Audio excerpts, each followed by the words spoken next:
you, Faye. Well, good evening and thank you for joining us. You're live with Faye on YouTube.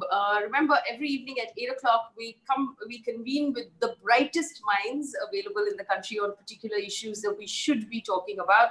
Just to remind our viewers one more time, we're independent journalists and this is not a debate.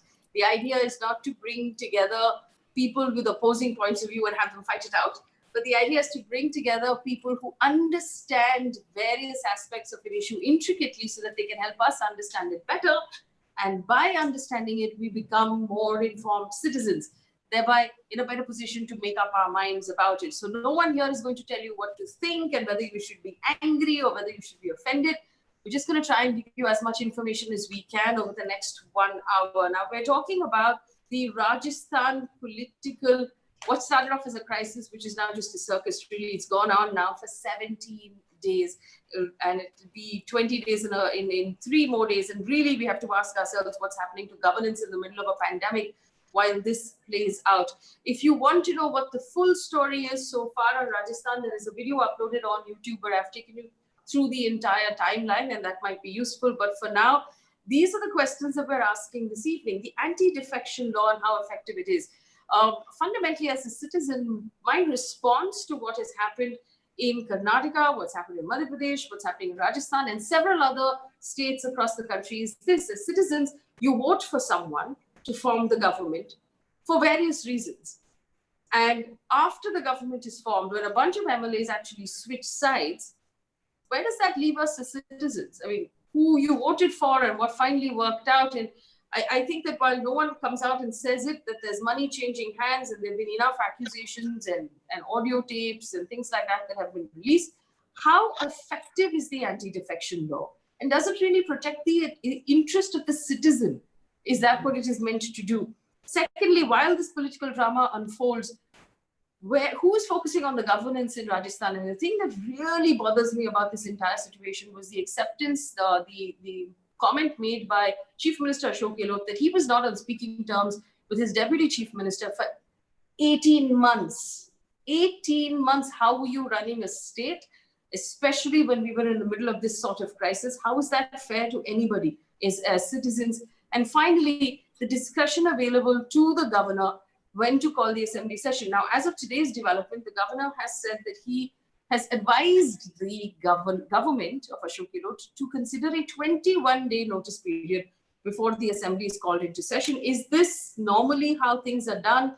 And is this advisable? Should the government have this much discretion? We'll also take your questions through the course of the conversation because we've got great guests as always. That consistent part of our show every day is that the guests are fantastic. So let me take you through who we have. Ms. Geeta Luthra is a senior lawyer with the Supreme Court, a voice who is credible and very strong, and a voice that I personally trust and respect a great deal. Mr. Rajan Mahan is a senior journalist who has tracked Rajasthan politics for so long that I consider him the foremost expert on the matter. So I'm so happy that he's given us time this evening. And we'll also have Neerja, Chowdhury, senior journalist, who's been an amazing woman journalist from the 80s, join us through the course of the conversation. She's also tracked politics for a very, very long time. And she has a very keen sense of what the citizen deserves in all of this now. All right, let's get to it. Now, you know that there was a battle that started off. Ashok Gehlot said the BJP was buying MLAs. Sachin Pilot nowhere to be found. Congress tried to get in touch with him. He skipped 2 meetings where the whip was issued. So the Congress then basically removed him as Deputy Chief Minister, and they basically moved to disqualify him and the 18 people who were with him. Sachin Pilot then went to the High Court saying that he couldn't be disqualified because the anti-defection law that calls for that disqualification is only applicable when the House is in session. The Speaker went to Supreme Court against that motion. The Supreme Court and the High Court said that the Supreme Court said it's going to need more time. The High Court said status quo, don't disqualify anyone until after the Supreme Court has heard the matter. This is what happened after that. Ashok Gehlot demanded that the House be called into session so he can prove his numbers on the floor. The governor hasn't granted that demand. And here's the thing, if this House is called into session and the numbers are proven, you can't call for another floor test for another 6 months. Ashok Gehlot, from what I understand, is keenly aware of the fact that for every passing hour that he doesn't prove his strength, there might be MLAs changing sides. As we've seen it happen just yesterday, 6 MLAs of the BSP who were with the Congress party, who had actually merged with the Congress party last year, received notices from the BSP, who's been okay with it for the last 1 year, suddenly saying this merger is not possible, so we're going to disqualify you. So it's really a circus. And the question that we're asking today is where does that leave you and me as citizens? All right, let's get to our guests at this point with my first question of, is the anti-defection law really effective? Ms. Luthra, good evening, and thank you for joining us. I went through the history of the anti-defection law where it was brought in 1985 by the Rajiv Gandhi government. It was really meant to protect political parties. Does it protect citizens? And is it effective in sort of giving our vote dignity, in giving the vote on the citizen dignity? So the anti-defection law, to my mind, was to actually give support to the political parties. So having looked at it from a political science viewpoint, from a governance viewpoint, the more important aspect was you don't want people to be defecting from one party to the other. Now, from a citizen's viewpoint, you may feel is the citizens that is more important. And then the question would be, have I voted for the person or have I voted for the party? But it was precisely for this reason that people don't jump from party to party that this law was brought in. Unfortunately, it's not serving its purpose. And then you question, it's not, I mean, the political party is to a large extent representing the citizen, because when I vote for maybe Sachin Pilot, I won't quote Sachin Pilot, I'll say when I vote for X, I am also voting for the Congress party. So the question is, the two become equally one and the same together. And then the question would be, if he goes, is it affecting the, is it really my vote was partially for that party and that person all rolled into one, and whether it would not create insecurity and instability in governance if defection was going to be allowed.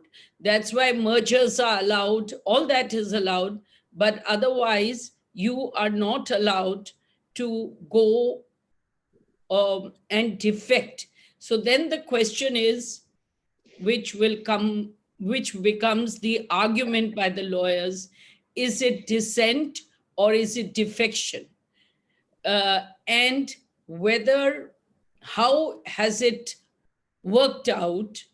One of the Supreme Court judges very recently said that in this day and age where we are expecting the speaker to play a non-partisan role, for the speaker to be a person who is to leave his party the moment he becomes a speaker. That tradition in this country we've slowly killed. And so the question is that if the speaker is speaking as a voice for one party, the governor is speaking as a voice for another party, the question then is that we have no independent people, no constitutional authorities that are acting and performing their jobs. And that's the problem. Any law can be as good as the people that man it. And therefore, we have to keep amending laws in order to tighten the gaps between the laws, because people will always find a way if they don't want to honor tradition. And that's the issue, I think. So just to clarify this to our audience, you know that as soon as a state government comes into power, that government in the House picks a speaker who's invariably a member of the ruling party. The governor of a state is picked by the central government. And so while both of these positions are meant to be constitutional, which means they shouldn't be favoring any party and they should just be following the rules set before them, in many cases, in Karnataka, again in Madhya Pradesh, in Goa, and now in Rajasthan, questions arise as to, okay, are they actually behaving like members of a certain party instead of being constitutional authorities? And then does that put the assumptions on which the entire system is based, does that put that into question? Mr. Rajan, Mahan is here. Mr. Mahan, the question of what's happening in Rajasthan while this plays out, the fact that Chief Minister, Deputy Chief Minister have not been talking to each other, we're in the middle of a pandemic, people are losing jobs, workers have had to walk back to their villages, there's no food, there's no work. Can we afford a power tussle, and is it fundamentally anti-citizen to play this out at this time? Whoever's behind it, whichever party is behind it. No, undoubtedly. I mean, the timing of what Sachin Pilot's group was calling its rebellion against what it calls the autocratic sort of way in which Ashok Gehlot has been running the Rajasthan government. I think more than the morality, that is a separate question. But the timing itself, seems horribly flawed to me. Because in the middle of a pandemic and at a time when relations between the two, if what Ashok Gehlot has very openly said, that they were not even on talking terms for more than a year and a half, it just tells you that the rift between the two had virtually divided the Congress party into two warring camps in Rajasthan. So in a certain sense, this rift had to be resolved, had to be repaired at some stage. I think the timing is definitely not acceptable, because no matter what your grievance is, no matter how serious the situation that you were facing, but if you could tolerate it for 17, 18 months, perhaps you could tolerate it for a few more months just to ensure that Rajasthan would get good governance. And by the way, over the past 3-4 months, in fact, Rajasthan was considered as one of the better ruled states, in the sense that, the much talked about Bhilwara model of containing COVID was something that was being talked about nationally, even internationally. Even the Prime Minister went so far as to applaud Mr. Gehlot's efforts in containing a huge crisis that had erupted right at the beginning. In fact, before the lockdown had happened, Rajasthan was already facing that crisis in Bhilwara, and yet they managed it very, very effectively, to the extent that today Bhilwara is virtually corona-free, despite the fact that the numbers are rising so sharply in every other district. So to a certain extent, if we forget the political morality, we forget everything else, simply the timing of this whole effort by Sachin Pilot, and if we believe what the Congress leaders are now saying, that he was virtually hand in glove, or at least working in tandem with with the top brass of the BJP, maybe not the state unit of the BJP, but very senior functionaries within the BJP's central leadership, and that much of this has been orchestrated by the BJP. It begets the basic question: is politics in this country being played out merely for power, or is it for some issues? Is it for governance? Is it for improving people's lives? These are questions that I think in many ways are central to the Rajasthan situation. Because yes, there was a power tussle. Yes, Mr. Gehlot and Sachin Pilot have been feuding for the past actually 6 years. It has shot into national prominence because of, once they became the CM and the deputy CM, and that whole 3-4 day saga that played itself out before Mr. Gehlot got the chance to actually be the CM. You might recall, we were discussing all of that during those days. So while this feud has been simmering, it had to someday sort of, boil over.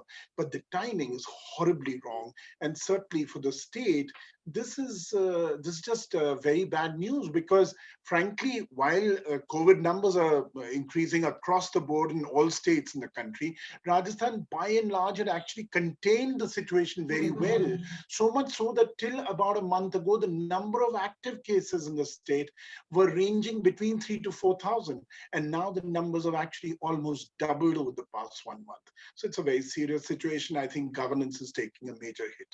Faye? Government is taking a hit. Thank you. I'll come back to you with the rest of those questions. But Neerja Chowdhury is with us. Ms. Chowdhury, a message from you from Meera Amina, who says, thank you for bringing my favorite journalist, Neerja Chowdhury, onto the panel. I really respect her. So you're welcome. And thank you. For giving us time. That's nice to hear. So we have Bharat Rawal, who's asked us a question, one of our viewers. He says, politicians will do whatever they do best. They play politics. The question is, what powers do the citizens have to stop this circus? Because it is fair, Bharat is fair in saying that citizens feel helpless and also quite honestly used, because we vote and then people just do whatever they want after that. And we have no power to stop this. It's happening state after state. We're just watching like spectators. Do we have no power?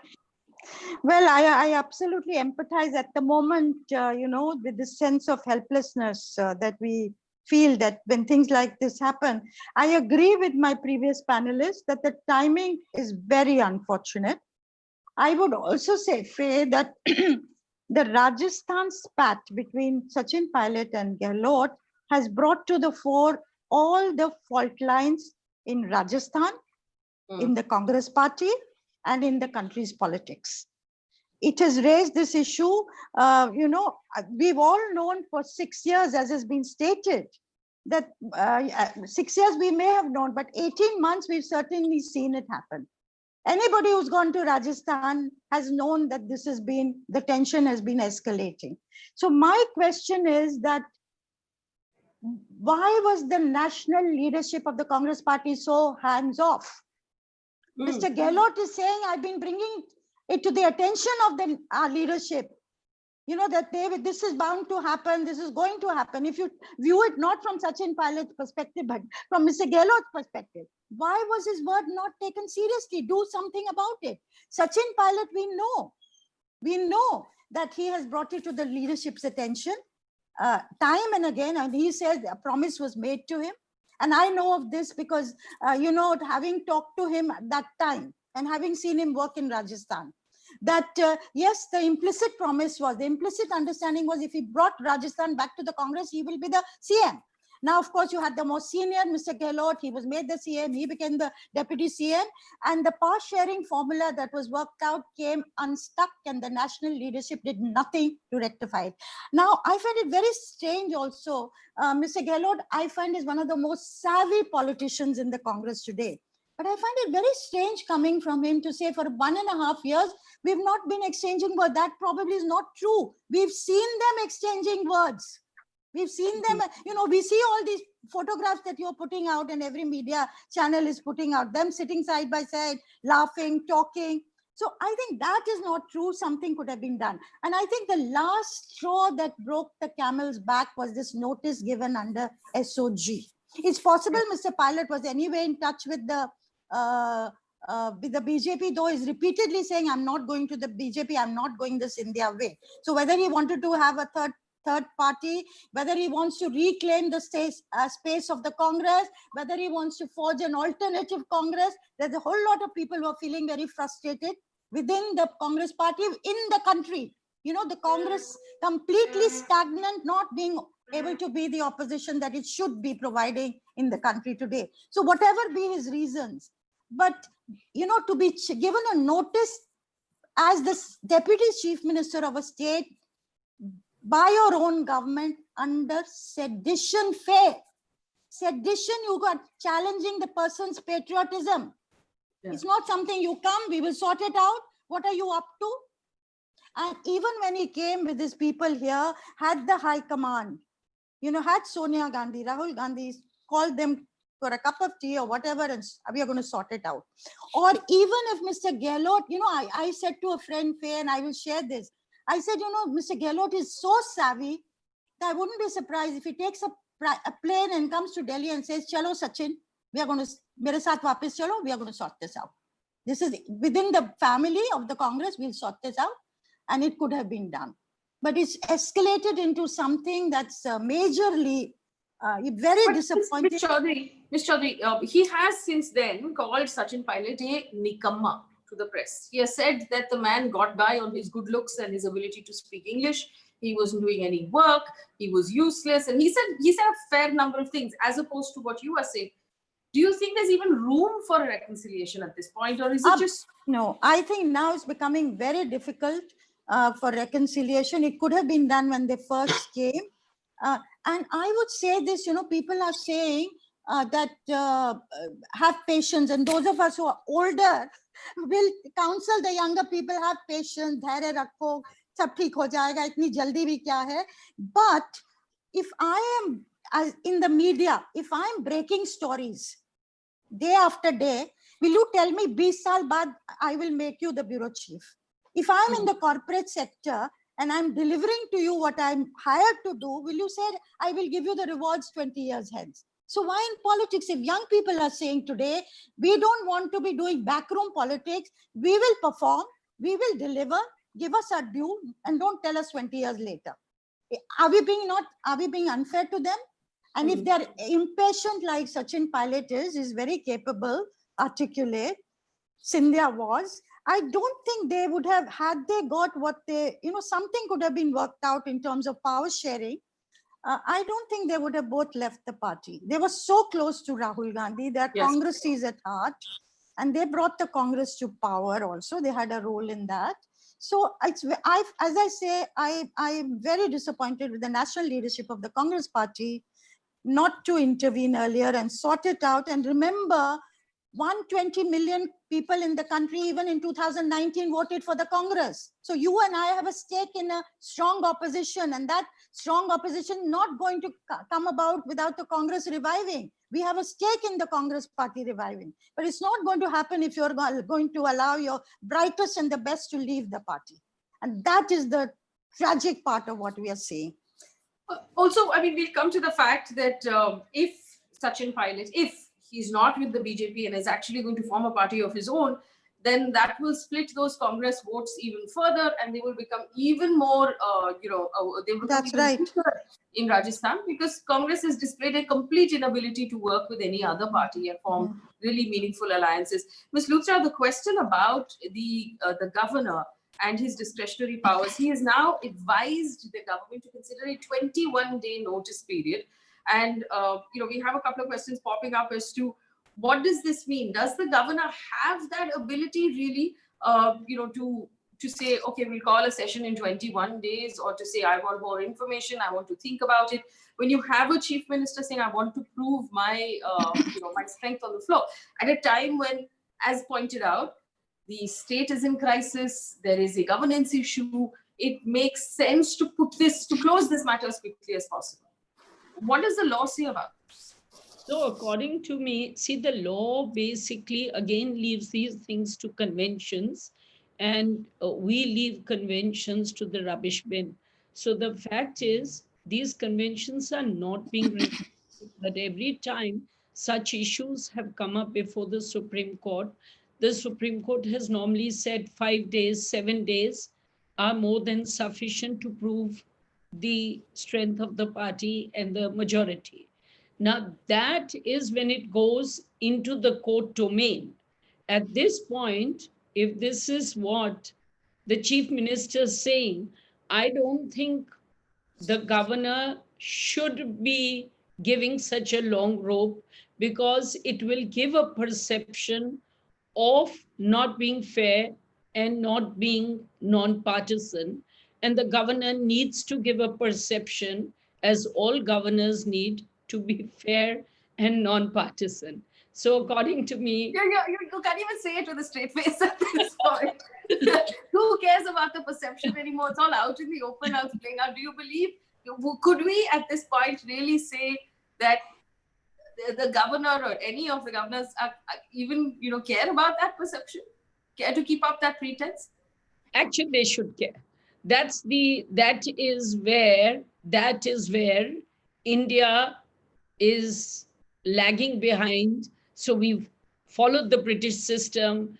We were to be governed by conventions. Despite that, in our constitution, several of these conventions were put in the written word only to make sure that the discretion would not, that it would not be misused, or it won't remain a discretion.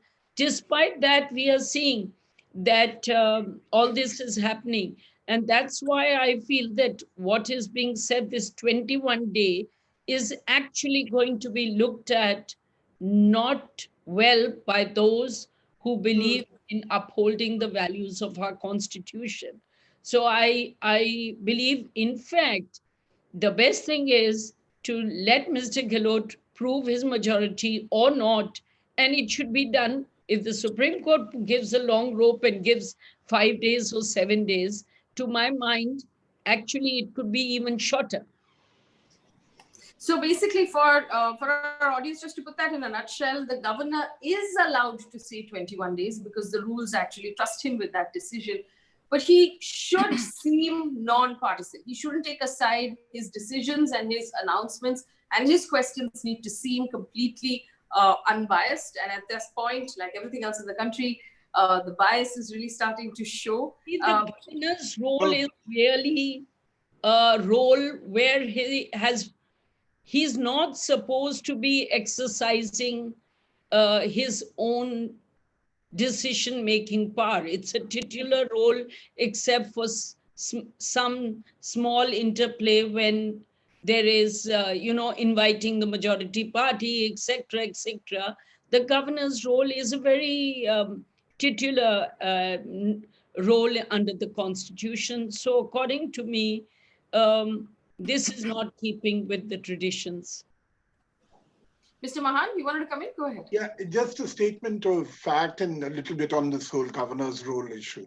One is that, since the Congress returned to power in Rajasthan, we've had 5 sessions. And from information that we have, 4 out of those 5 sessions have actually been held with notices of less than 10 days. So just to give a perspective that now insisting, when you know that the state is gripped with this massive political crisis, to now come up with those kind of rules, and especially when there is a strong perception that everything possible legally is being sought to be done so that the whole process can be delayed. This whole idea of Mr. Gehlot proving his majority on the floor of the House, this kind of is the perception that is very, strong in Rajasthan ever since the afternoon when we've all got to know that the governor's insisting that, how can we do the session without a 21-day notice? So clearly in the previous sessions, these niceties were not really being taken care of, and they were holding sessions in less than 10 days, as 4 out of 5 sessions have not had the 21-day notice. On the larger issue of the governor's role,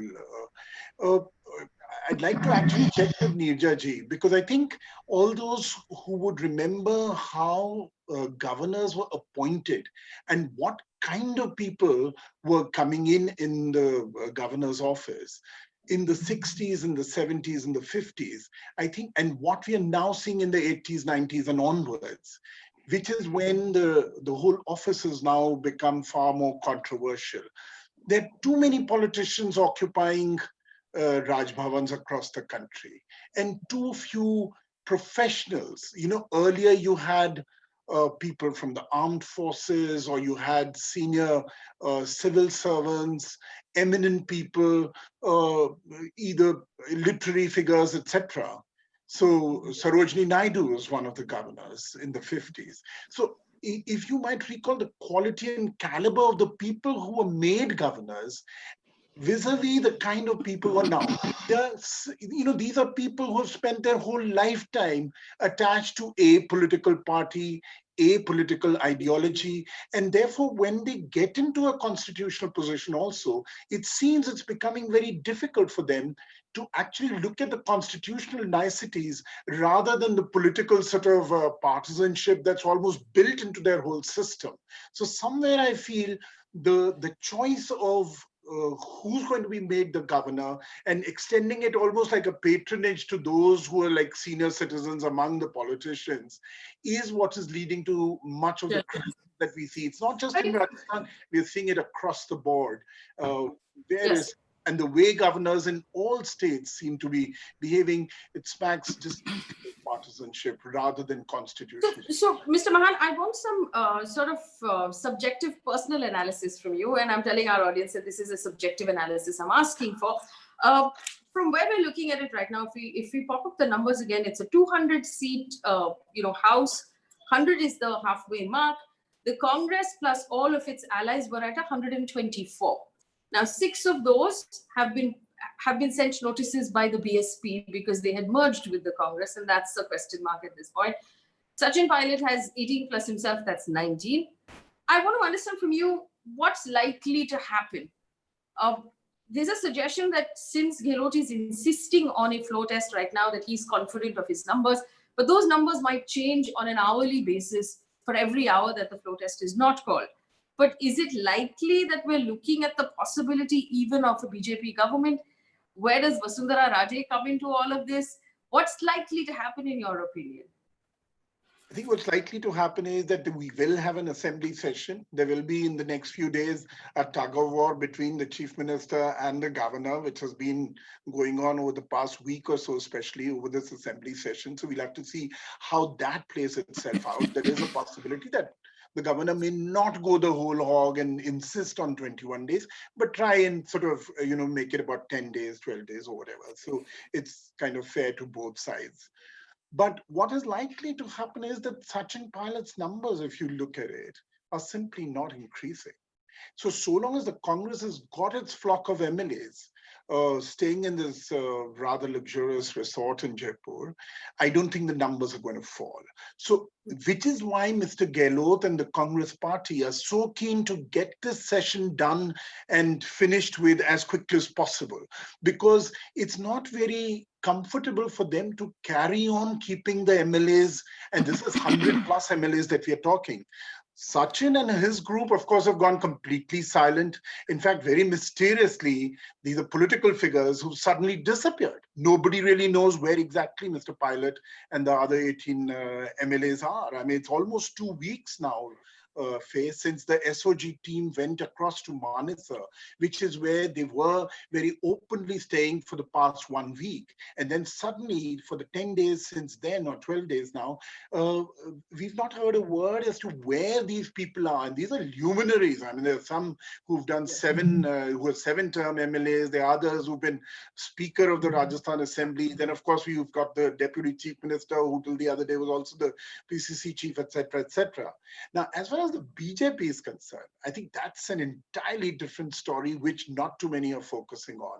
Frankly, Ms. Raje's silence in many ways is pretty eloquent. She's hardly spoken during this. She was almost compelled, and she came up with a very balanced kind of a statement, but she hasn't been playing a very active role. We know how she's been marginalized ever since she lost power in December of 2018 within the BJP. But within the legislative party, she does control a majority of the MLAs. Certainly more than 50% of the MLAs are with her, even as today, when I mean, it's almost an open secret that she's no favorite of the BJP's top brass. So there are wheels within wheels. What I do see is that Mr. Gehlot will possibly prove his majority in the assembly session whenever it is held, 5 days from now or 15 or maybe 21. We really don't know how it will go. My guess is that it will probably be 10 odd days. But what I do see is a long spell of political uncertainty, because with figures like 25 to 35 crores being mentioned per MLA, etc., we've seen how people's conscience suddenly wakes up in the middle of the night. And then, you can very easily switch sides. So some Congress MLAs may suddenly find that no, there's so much injustice to Sachin, etc., etc. If the Congress doesn't go the whole hog and disqualify these 19, okay, it's likely that they will disqualify. So when they do disqualify, what it will lead to is 19 by-elections of the Rajasthan Assembly. And that will become hugely important over the next 6 to 8 months. But what I do see is a spell of uncertainty, because then who will win those 90, a majority? Imagine a situation that the BJP wins 15 out of those 19 seats. There will then be a moral sort of argument and rationale to say that actually the BJP now deserves, because the Congress is becoming unpopular in Rajasthan, the BJP should be brought back, etc., etc. But if it's a halfway split, then one sees that the Gehlot government survives. But an air of uncertainty, a sort of a political Damocles sword now hanging over the Rajasthan establishment as well. Ms. Chowdhury, a couple of questions coming from you. Dip says, in a country like ours, which is a democracy, currently we're holding elections, but it's far from a real election because the outcome is just then based on what is now being called horse trading. Bharat Rawal says, as pointed out by Neerja ma'am, can the Congress High Command be questioned by a fair process as to why they don't have their house in order? And this is a fair question. The Congress has not had technically a president within the party for over a year now, for nearly a year now. And like you pointed out, they have an inability to, they've displayed an inability to be a true opposition in all of the crises that we faced in the last few years. Is there room for citizens to question the Congress as to why they're also feeling, not in the way that we've seen happen on some other channels, but actually in like a, in a formal route? Aren't they also accountable to citizens? Of course they are. As I was saying to you, Faye, that the Congress doesn't belong to the Congress leadership alone. The Congress belongs in some sense to you and me. Because as I say, we have a stake in a strong opposition. And as I said, 120 million people voted for the Congress even last year when they got a little over 50 seats. So it's in the interest of our parliamentary democracy for the Congress party to revive. It's in the interest of our parliamentary democracy that the Congress party gets a full-time president. You cannot have a party like that, the grand old party of India, without a formal president, for over a year at a time like this. So that is given. How do we have this implemented? You can raise your voice, you can write about it, you can speak about it, which we are doing. Now, just to move on from this, just 2 points I want to make. I feel that unless Mr. Gehlot survives, and the more you postpone it, the more the BJP gets a chance to wean away some of the MLAs from Mr. Gehlot. But suppose he does survive the confidence vote, then you have a reprieve to him for 6 months, but the government becomes shaky because it will be such a close call. What happens after 6 months? The BJP is not going to, they're going to continue to be on the rampage. But if suppose he does not survive, then I see the difficulty of an alternative government because you brought down the government, the rebels have voted against it, you assume they're going to vote against, after which they'll bring down the government, but after that, they will be disqualified.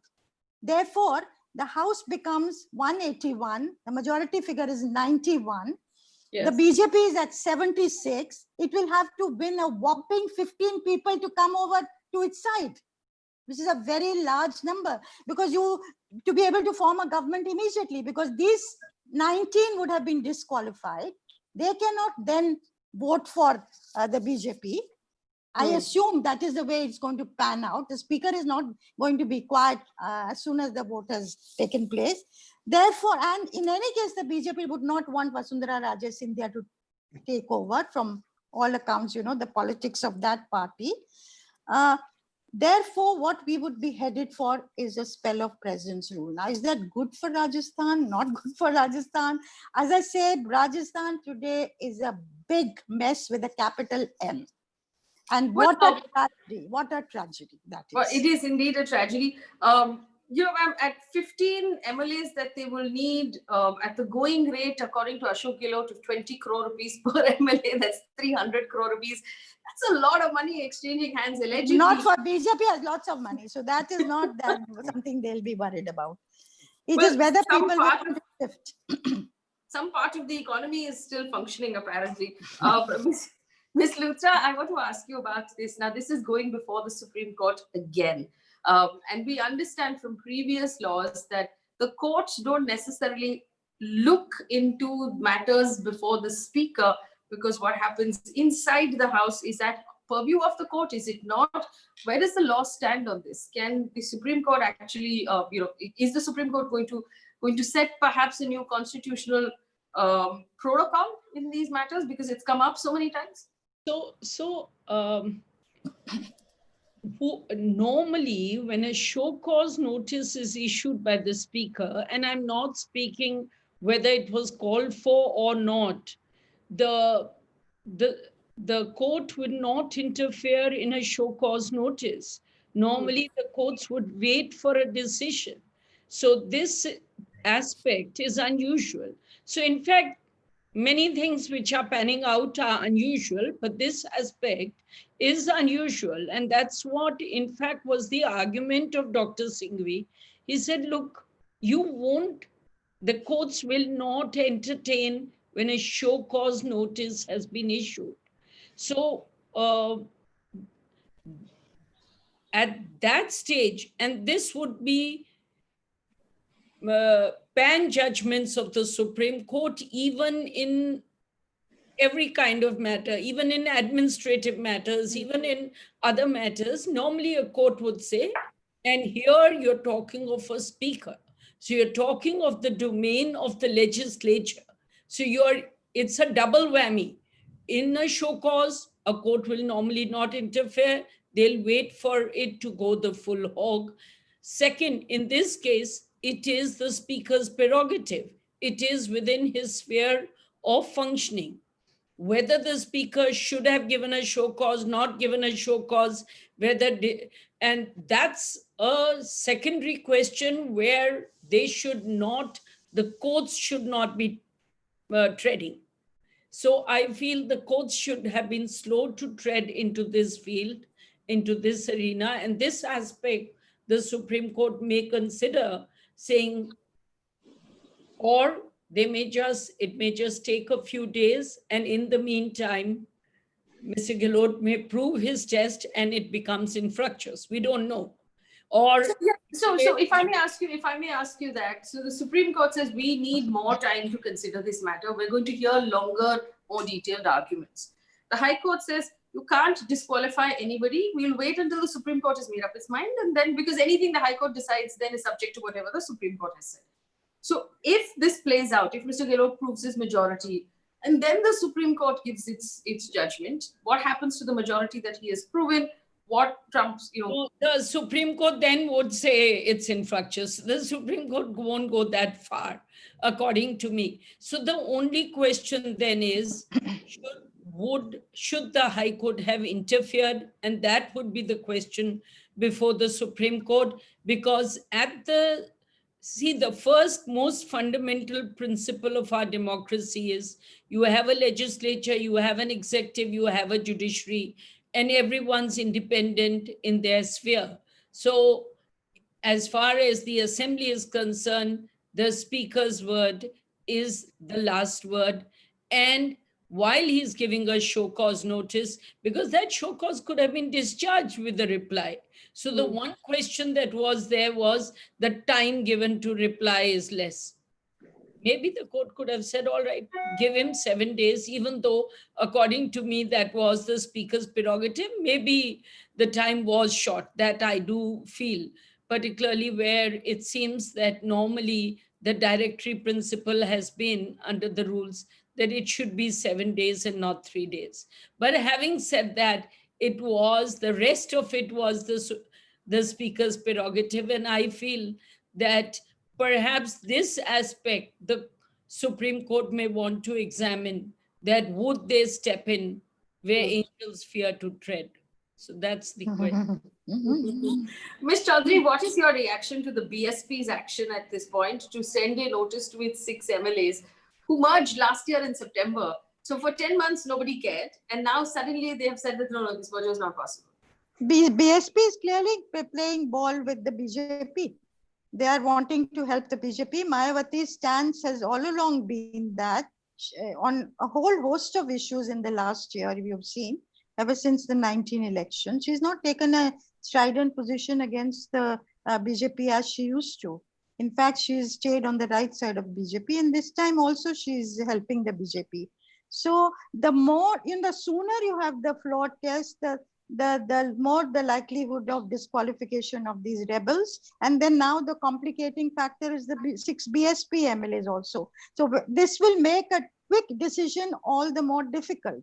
And therefore you put off the disqualification day for these 19. And therefore you're buying time. One just thing, which I forgot to say earlier, Faye. Yes. Coming to the governors in the Constituent Assembly, there was a raging debate. There were two streams of opinion. One wanted elected governors. And then the dominant opinion was against it. You could not have a chief minister and a governor, both parallel authorities. And then it was felt that eminent people who made a mark in public life should be elevated as governors. But of course, it started off with eminent people or eminent people within parties who had the ability to rise to becoming, to playing a non-partisan role, a constitutional role as it should be played. And now it's totally out and out degenerated into, party loyalties in decision-making of the governors, speakers, equally so. That is Mr. again. Mahan, I know you want to come in, but I just have a follow-up question about Mayawati for Ms. Chowdhury.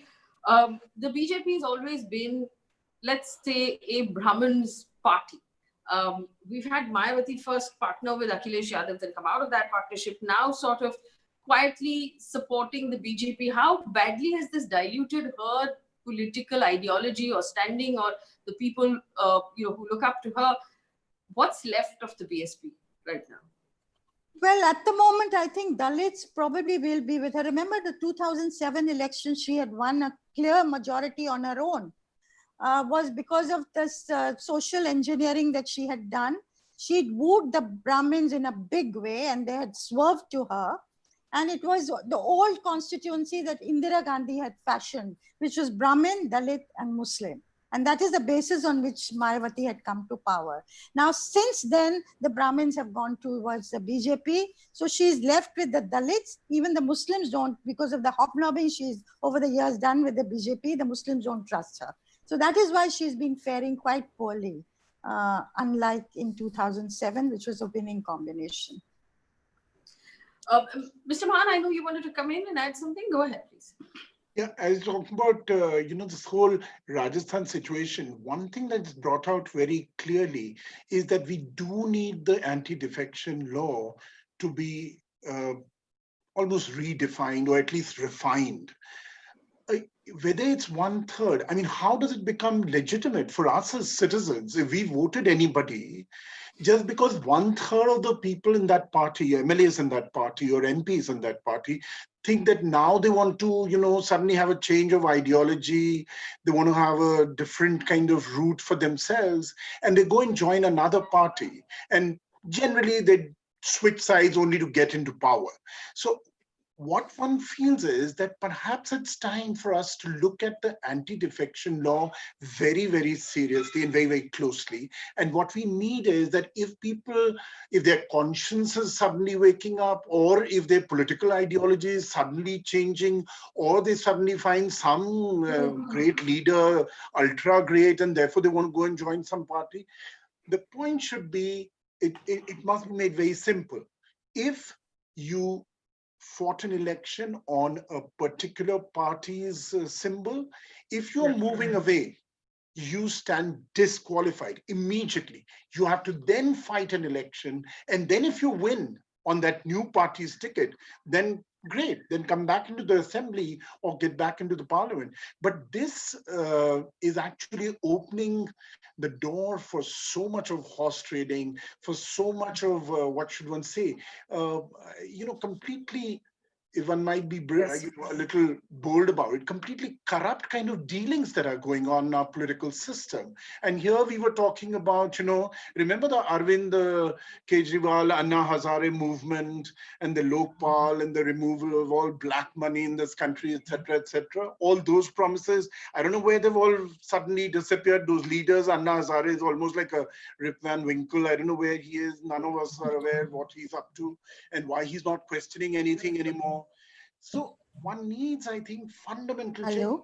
In the West, हाँ समीर मैं अभी where जरा they TV have a right to recall also. If we feel that our legislators not performing well enough, is not living up to our expectations, then if X percentage of citizens who, of voters wish to recall somebody, they can recall. But at least in this case, if our anti-defection law can have a very simple thing, not how many 1/3 are going or 15 are going or all 6, like in the BSP's case in Rajasthan, all 6 have jumped over and joined the Congress simply so that they can become a part of the ruling party in Rajasthan. I think all of these things would get rectified if we make that one fundamental change. And this is a change that I find that our political class just doesn't seem to be addressing.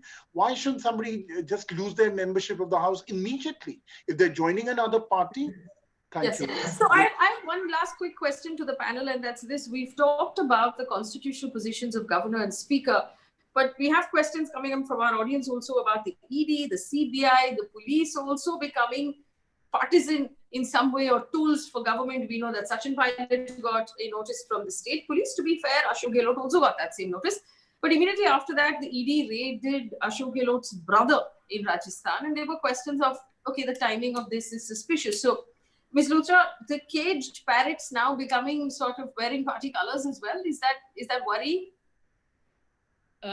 Yes, I agree. It's worrying. And this has been a refrain with every election.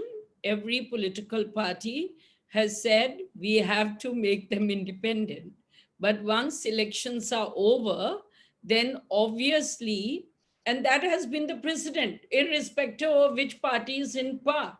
Maybe we are getting more and more diffident as the time goes, or aggressive as the time goes by and years go by. But the fact is that every party wants it, particularly if they are in the opposition, they definitely want it. They see that they may be persecuted. But when that party comes in power, then it's repeat.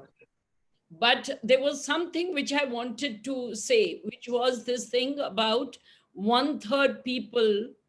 The moment that it's a 1/3, they shouldn't be allowed to form a faction and they should be made to resign. Now, this needs further thinking because, on one hand, you do need to encourage dissent. If I don't agree with my party leader or my party whip, the question is, would it be called defection or would it be called dissent?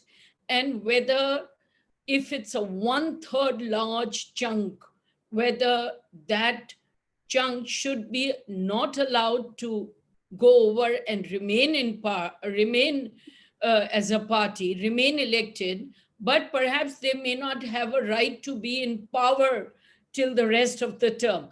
So these are nuances which need to be debated to make the anti-defection law have teeth and not be what it is being.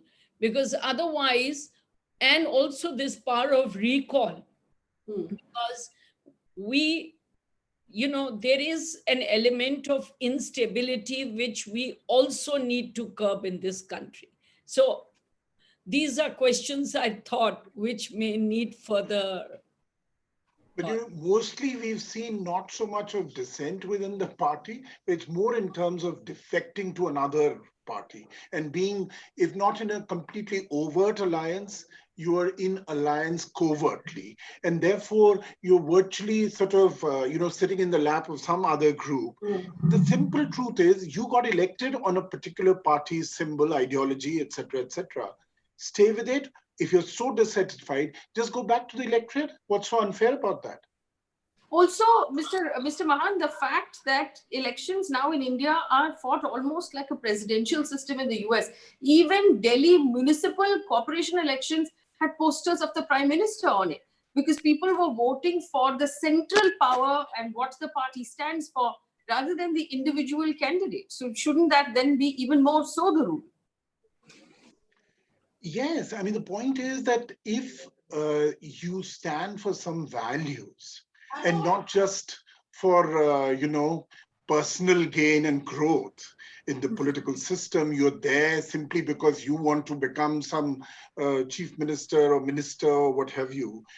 The point is, if you're there, they all talk about this whole myth of serving people, serving society, serving the nation. Now, if those are your goals, then excuse me, if you've joined a political party, then you find it so difficult to exist in that political party. You find its, policies, its programs, its personalities, all completely, unacceptable to you. Then fair enough, leave the party, move on, go back to the electorate. If the electorate once again expresses confidence in you, and supposing I'm in the Congress and I suddenly find one day that I want to, I believe in the BJP's Hindutva or the Hindu Rashtra, we need to create a Hindu Rashtra in India, etc., then I must go back to the people and then ask them, look, now I stand for a Hindu Rashtra, please vote for me. I think that is what is going to really have an effective curb on this, where you are sort of confusing dissent and defection. Those who are talking of dissent are actually condoning defection. And often when there is dissent, then that dissent is sort of made to made to appear as if it's something anti-national that people are doing. I think we need to find the anti-defection law to prevent defections and to prevent political immorality in our system. If that is the prime purpose, I think it's a very simple law that you need to have. And the simple law is you fought the elections on a certain political party's symbol. If you don't wish to stay with that party, please quit, go out, get the mandate again, and then be with whichever party you want to be. All right, so Rajan Mahan believes that any sort of defection from one party to another after you're an elected representative should result in immediate disqualification, and you should just go back to the people and be elected again. There's one argument also that Sachin Pilot keeps saying that he's not joining the BJP because an admission of joining the BJP would lead to grounds of disqualification, which is why he's not going to come out and say it right now, even if he is. So we should consider his statements with that point in mind. I want to thank my panelists for being so generous with their time and their patience and explaining everything to us. As a citizen, right now, other than helplessness, I'm a little angry, quite honestly. We've been in a lockdown for 4 months. People are losing jobs. People have lost loved ones. The middle class has gone out of their way, donated money to the PM Cares Fund, donated money to NGOs, distributed food. We're being asked to make a great number of personal sacrifices, close our offices, not run our businesses, let go of employees because we can no longer pay salaries, stay home, stay safe, all of these things. People are being asked to make a lot of personal sacrifices. At this point, if a power tussle is going to emerge, and let's assume that Sachin Pilot and Ashok Gehlot do not get along and have not gotten along for the last 2 years, could you not have held this together until the crisis had passed? Could you not have set aside whatever your differences were and put your citizens first? Could you not have prioritized the jobs, the farmers, the locust problem that Rajasthan is facing, the healthcare problem that we're facing? No doctors, no beds, no medicine. I mean, one shudders to think what will happen when the vaccine arrives and the sheer mayhem that will play out on corruption on every level of government. But, we're being asked to put our personal interests aside for the larger good of the country. And people have done so. People have had funerals of their loved ones without any comfort. There is a certain level of dignity that has been removed from most of our lives, especially the poor. Why have you put your personal interest first? Whatever that interest may be, whether it is power, whether it is money, whatever, or if it's just discomfort with the colleague that you're working with, could you not have set it aside until such time as this crisis had passed? You are stringing the interests of citizens, their lives, their livelihood, their well-being on your personal gains. And that's immoral, apart from also being really selfish. This should be wrapped up as quickly as possible.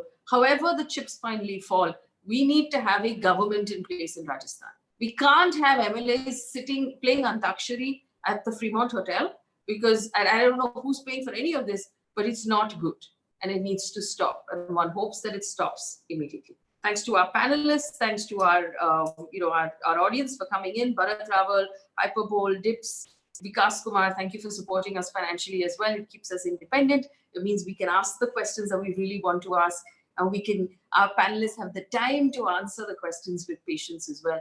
And we get to learn something. That's what independent journalism is about, according to me. Thank you for watching. Join us again tomorrow night at 8.